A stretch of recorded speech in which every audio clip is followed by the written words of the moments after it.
Good morning, everybody. Today is Tuesday, November 7th. I guess that makes it election day in some places. Yeah. Oh, yeah. Good morning, host. Good morning.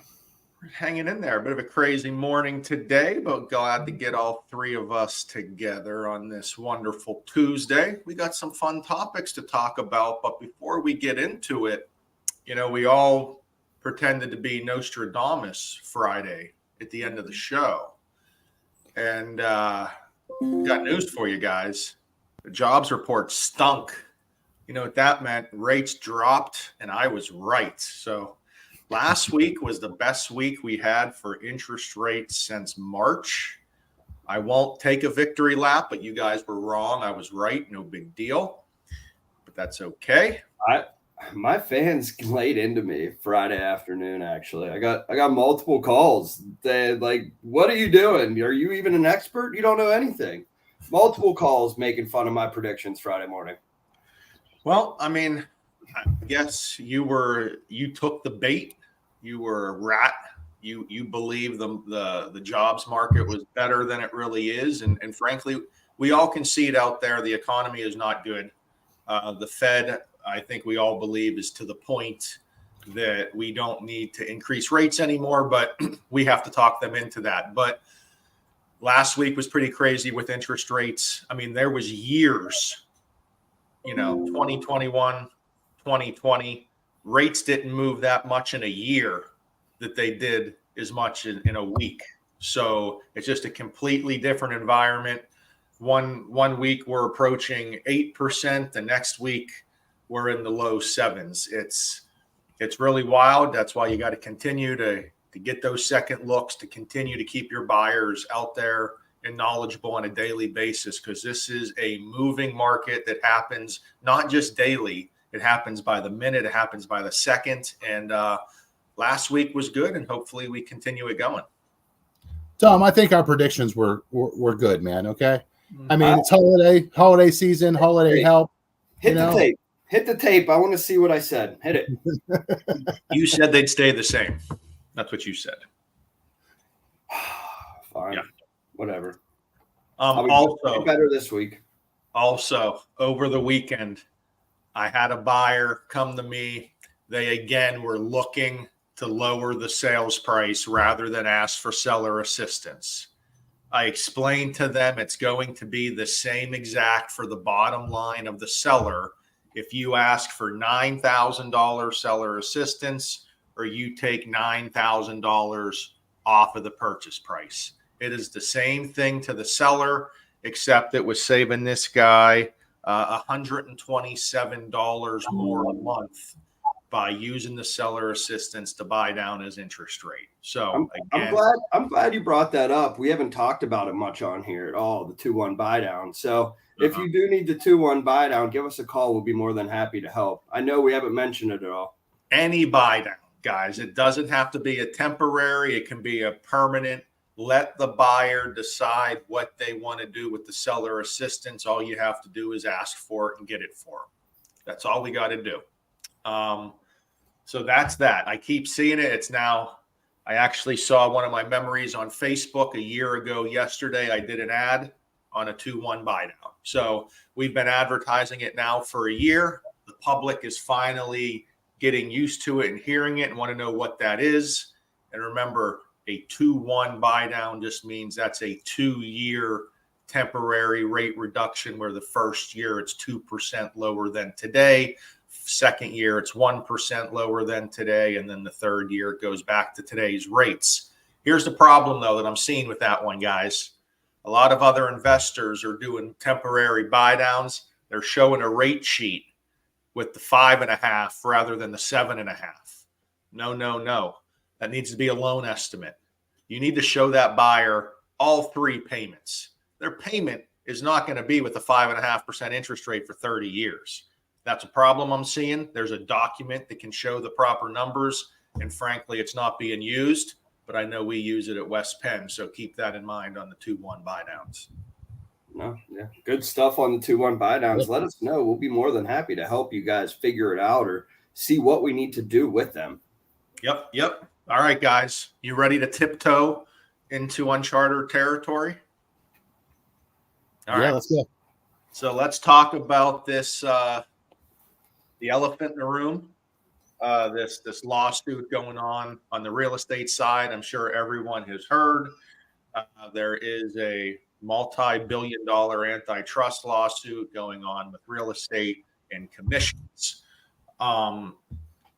Frankly, I'm not an expert in this category whatsoever. I believe commissions are negotiable.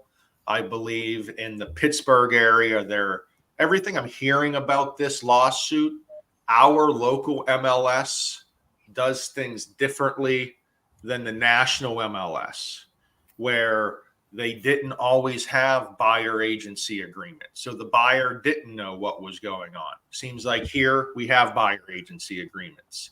The national MLS, you could search by commission, which they went back and saw how many searches, which were in the millions, were by commission.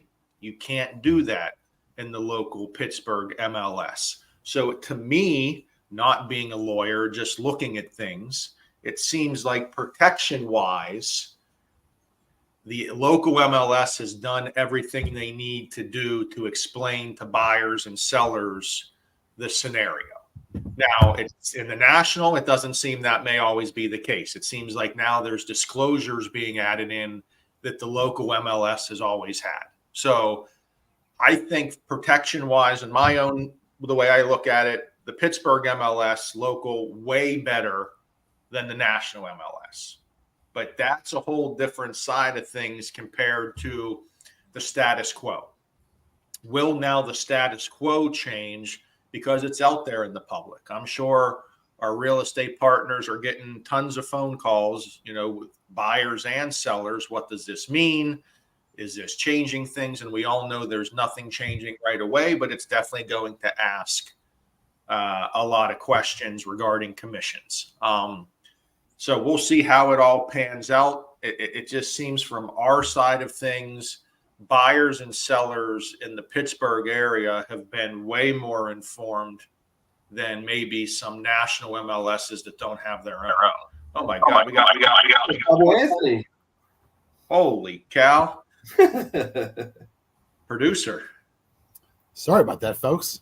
It was like one of those things that you watch where there's two camera angles going, I thought we were getting a side angle. Yeah. Sheesh.